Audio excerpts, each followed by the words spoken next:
गंगापुर नामक गांव में एक गरीब लकड़हारा रामू रहता था। रामू का कोई परिवार नहीं था। रामू अनाथ था और जब से ही वह गांव में रहता था, रामू के पास संपत्ति के तौर पर एक केवल घर ही था और एक गाय थी। रामू के पास खेती बाड़ी करने के लिए जमीन नहीं थी, जिस कारण रामू जंगल में से लकड़ियां काटकर उन्हें बेचकर अपना गुजारा करता था।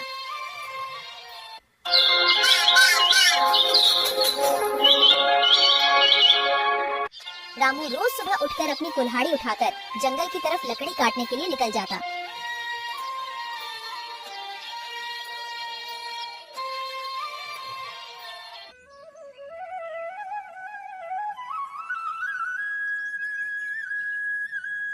आज मैंने समय रहते ढेर सारी लकड़ियाँ काट ली। अब इन लकड़ियों को जाकर बाजार में बेच आता हूँ। इससे जो पैसे आएंगे उन पैसों से मैं अपने घर का राशन खरीदूंगा। रामू वो लकड़ियों का गड्ढा उठाकर अपने सर पर रख आगे बढ़ता है।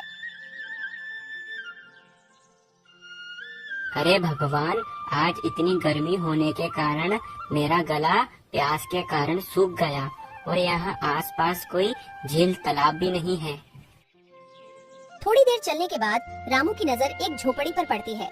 अरे इतने घने जंगल में यह झोपड़ी यहाँ कैसे आई? यह झोपड़ी को तो मैंने पहली बार देखा। चलो अब मैं इस झोपड़ी के पास जाता हूँ। अगर कोई इस झोपड़ी में रहता होगा तो मैं उससे पानी मांग लूंगा। इतना कहकर रामू उस झोपड़ी की ओर बढ़ता है।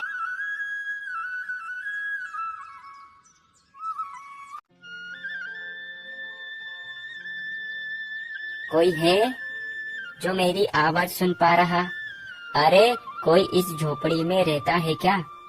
रामू की आवाज सुनकर एक औरत वहाँ आती है। क्या हुआ, आप मेरी झोपड़ी के पास आकर क्यों आवाज लगा रहे हो? अरे मैं एक लकड़हारा हूँ और लकड़ी काटना मेरा काम है। मैं इस जंगल से लकड़ियाँ काट कर जा रहा था, मगर मुझे बहुत तेज प्यास लगी। तो फिर मैंने विचार किया अगर कोई इस झोपड़ी में रहता होगा तो उससे मैं पानी मांग लूंगा। अच्छा, तुम्हें पानी चाहिए? रुको, मैं अभी अंदर से लेकर आती हूँ। वो लड़की रामू को पानी लाकर देती है। तुम इस जंगल में किसके साथ रहती हो? मैंने तुम्हारी झोपड़ी यहाँ पहली बार देखी। मैं जंगल में अकेली रहती हूँ। कुछ समय पहले मैं जंगल में अपने दादाजी के साथ रहती थी, मगर दादाजी के जाने के बाद अब मैं इस जंगल में अकेली रहती हूँ। तुम्हारे माता पिता कहाँ है? मेरे माता पिता नहीं हैं। जब मैं 5 साल की थी तब से ही मुझे मेरे माता पिता छोड़ चले। जब से मुझे मेरे दादाजी इस जंगल में इस झोपड़ी में पाल रहे थे, मगर अब वो भी मुझे छोड़ गए। अब मैं जंगल में अकेली रहती हूँ। तुम्हें इस जंगल में डर नहीं लगता? नहीं, मुझे इस जंगल में डर नहीं लगता। मुझे इस जंगल में रहने की आदत हो गई है। इस आग से आधा जीवन तो कट गया, थोड़ा सा जीवन बचा है, वो भी कट जाएगा। अब मेरे जीवन में देखने लायक बचा भी क्या है? माँ बाप बचपन में ही चले गए, दादाजी थे, वो भी मुझे छोड़ गए। मेरा जीवन भी ठीक तुम्हारे जीवन की तरह है। तुम्हारा भी कोई नहीं है इस दुनिया में। हाँ, मेरा भी इस दुनिया में कोई नहीं है। मैं खुद गांव में अकेला रहता हूँ और ये लकड़ियाँ काट कर इन्हें बेचकर मैं अपना गुजारा करता हूँ। मेरे पास केवल मेरे दादाजी थे, मगर वो भी मुझे इस दुनिया में अकेला छोड़ गए। दादाजी को हमेशा यही चिंता सताती थी कि उनके जाने के बाद मेरा क्या होगा। जिस वजह से उन्होंने मेरी शादी के रिश्ते के लिए 1-2 जगह बात की, मगर मेरी एक आंख न होने के कारण कोई ने भी मुझसे शादी नहीं की। इसके दुख में दादाजी मुझे इस दुनिया में अकेला ही छोड़ गए। इतने ही बीच में रामू के मन में एक ख्याल आता है और वह कविता से कहता है, तुमसे मुझे एक बात कहनी है, मगर वो बात कहने से मैं जरा डर रहा हूँ। ऐसी क्या बात है जो तुम इतना सोच रहे हो? जो कहना है साफ साफ कहो। क्या तुम मुझसे शादी करना चाहोगी? क्या कहा तुमने? अगर नहीं तो तुम मुझे मना भी कर सकती हो। इस दुनिया में तुम्हारा भी कोई नहीं है और मेरा भी कोई नहीं है। हम दोनों ही इस दुनिया में अकेले हैं। हम दोनों साथ रहकर एक दूसरे के दुख और सुख को बांट सकते हैं। हम एक दूसरे के सहारे बनेंगे। मगर तुम मुझसे शादी करना क्यों चाहते हो? मेरी तो एक आँख ही नहीं है और दूसरी आँख से भी मुझे ठीक से दिखाई नहीं देता। मुझे उससे कोई फर्क नहीं पड़ता। तुम्हारा भी इस दुनिया में कोई नहीं है और मेरा भी इस दुनिया में कोई नहीं है। हम एक दूसरे के सहारे बनेंगे। मेरा पास के गांव में ही घर है, हम दोनों वहीं रहेंगे और मैं इन लकड़ियों को काटकर बाजार में बेचता हूँ। इससे हम दोनों का गुजारा आराम से हो जाएगा। ठीक है, जैसे तुम्हारी इच्छा, मुझे मंजूर है। फिर क्या, रामू और कविता गांव के मंदिर में दोनों शादी कर लेते हैं।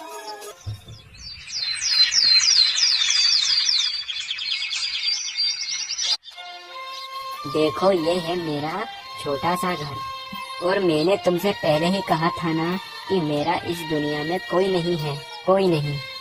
इसलिए तुम्हारा स्वागत करने के लिए कोई नहीं आया। पर तुम दुखी मत होना और ये बात याद रखना कि आज से तुम्हें इस घर की मालकिन हो, तुम्हें ही सब देखना है। रामू की शादी की बात पूरे गांव में फैल जाती है। खबर सुनते ही गांव निवासी रामू के घर पर आते हैं।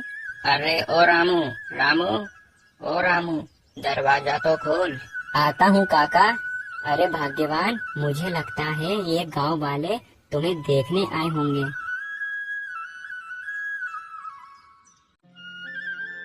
क्यों रे रामू, मैं तो समझता था कि तू बड़ा भोला भाला है।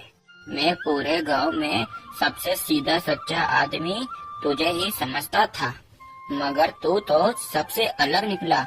तूने तो शादी कर ली और हम गांव वालों के कानों कान तक खबर भी नहीं आने दी। रामू काका, ये तो तुमने बहुत गलत किया, जो तुमने शादी तक की खबर भी नहीं दी।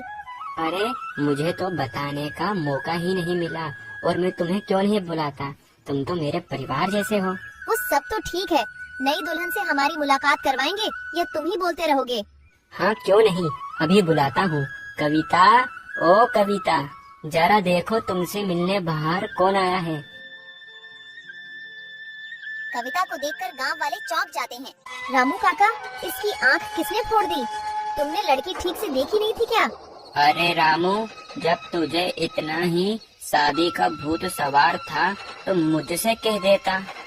अंधी लड़की से बेहतर जमींदार के घर पर जो नौकरानी काम करती है, मैं उससे तुम्हारा विवाह करवा देता।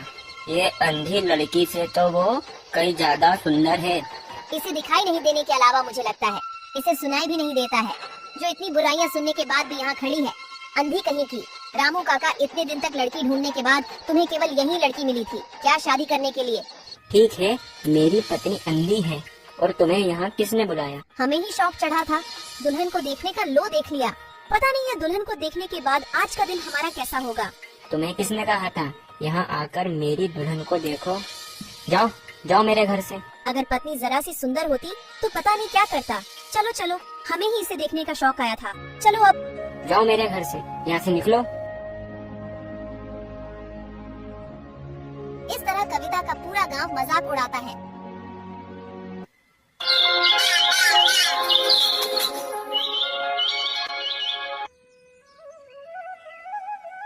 अरे सुनते हो जी? अरे तुम उठ गए, अब जाकर तुम नहा लो। जब तक मैं नदी से पानी लेकर आती हूँ, फिर तुम्हें मैं खाना बनाकर दूंगी। ठीक है भाग्यवान, भाग्यवान, नदी से पानी मैं लेकर आ जाता हूँ। नहीं, पानी तो मैं ले आऊंगी, केवल तुम नहाकर तैयार हो जाओ। ठीक है भाग्यवान, जैसे तुम्हारी इच्छा। इतना कहकर कविता अपने घर से पानी भरने के लिए नदी की ओर निकल जाती है। देखो, अपने गांव की नई नवेली दुल्हन आ रही है। आने दो, आज इसे अच्छे से बताती हूँ। अगली बार यह नदी में पानी भरने का सोचेगी भी नहीं। जरा देखकर आना, मेरा मटका रखा है, उसमें पैर मत लगा देना। क्या बिमला, तुम कहना क्या चाहती हो? उससे दिखता नहीं है, यह अंधी है क्या? अरे हाँ, मैं तो भूल ही गई, ये तो सच में अंधी है। अरे मैं वही सोचूं कि रामू काका ने ये अंधी को पानी भरने के लिए आने कैसे दिया? अगर इसे दिखाई ना देते हुए नदी में गिर गई तो? अरे बिमला बहन, ये अंधी को मगर एक फायदा जरूर है। कैसा फायदा, मैं कुछ समझी नहीं। अरे जो हमें काजल 1 महीना चलता है, वो अंधी को कम से कम 2 महीना चलता होगा है। तुमने बिल्कुल ठीक कहा। कविता का खूब मजाक उड़ाते हैं और कविता वहाँ से घर आने लगती है।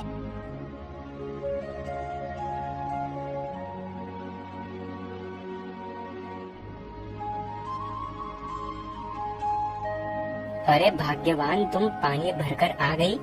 रामू की नजर वहाँ मटके पर पड़ती है, जिसे खाली देख रामू कहता है, अरे भाग्यवान, तुम्हारा मटका तो खाली है। तुम पानी भरकर क्यों नहीं लाई? कविता कुछ बोले बिना ही वहाँ से चली जाती है। अरे भाग्यवान, क्या हुआ? मेरी बात का जवाब तो दो। मेरी बात का जवाब तो दो। मैं पानी भरने नदी के किनारे गई तो गांव की औरतों ने मुझे वहाँ भी चिढ़ाया, अंधी कहकर। उनकी इतनी हिम्मत, नदी किनारे तुम्हारी बेइज्जती। अब मुझसे बर्दाश्त नहीं होता। तुम दुखी मत हो भाग्यवान। मैंने तो सोचा कि तुमसे शादी करके तुम्हारा जीवन सुखी हो जाएगा, पर मुझे पता थोड़ी न था कि ये गांव वाले इतने नीचे गिर जाएंगे, जो किसी की मजबूरी ना समझते हुए उसी का ही मजाक उड़ाएंगे। इसमें तुम्हारी कोई गलती नहीं है। गलती तो मेरे पिछले जन्म के कर्मों की है, जो मैं भोग रही हूँ। नहीं भाग्यवान, अब से हम इस गांव में नहीं रहेंगे। हम इस गांव को ही छोड़ देंगे। हम शहर जाएंगे, वहीं मुझे कुछ न कुछ तो काम मिल ही जाएगा। भाग्यवान, वहाँ हम चैन की सांस ले पाएंगे। फिर यहाँ घर बार का क्या होगा और अपनी गाय का कौन ख्याल रखेगा? तुम उसकी चिंता मत करो भाग्यवान। मेरा एक करीबी मित्र है जो अपनी गाय को ले जाएगा। चलो, जो जो जरूरी सामान है उसे एक पोटली में बांध लो। हमें आज रात को ही यहाँ से निकलना होगा। रात के समय रामू और कविता पोटली सर पर रखकर गांव से बाहर जाने लगते हैं। अचानक से रामू और कविता को भूत दिखाई देता है। अरे बाप रे बाप, हम तो आज गए। आप कौन हो? मैं एक ब्रह्मदत्त भूत हूँ। क्या ब्रह्मदत्त भूत? ये तो भूतों की प्रजाति में सबसे बड़ा भूत होता है। एकदम सही कहा, मैं भूतों की प्रजाति में सबसे बड़ा भूत हूँ। तुम रामू और ये तुम्हारी पत्नी कविता, तुम दोनों ही इतनी रात में कहाँ घूम रहे हो? तुम्हें हम दोनों के नाम कैसे पता चले? मैं सब जानता हूँ, क्योंकि मैं हूँ ब्रह्मदत्त भूत। मुझे सब पता है। जो मुझे रात में मिलता है मैं उसे मनचाहा वरदान देता हूँ। क्या तुम हमें वरदान दोगे? मांगो, तुम्हें क्या वरदान मांगना है? अरे भाग्यवान, मुझे तो कुछ समझ नहीं आ रहा कि ये ब्रह्मदत्त भूत से क्या वरदान मांगे। तुम्हारे मन में कुछ विचार हो तो बताओ। हम धन मांग लेते हैं। हमारे पास बहुत सारा धन होगा तो कोई गांव वाला हमारा मजाक नहीं उड़ा पाएगा। नहीं भाग्यवान, मुझे धन नहीं चाहिए। मैं ब्रह्मदत्त भूत से तुम्हारी आँख मांग लेता हूँ, जिससे तुम्हें कोई नहीं सताएगा।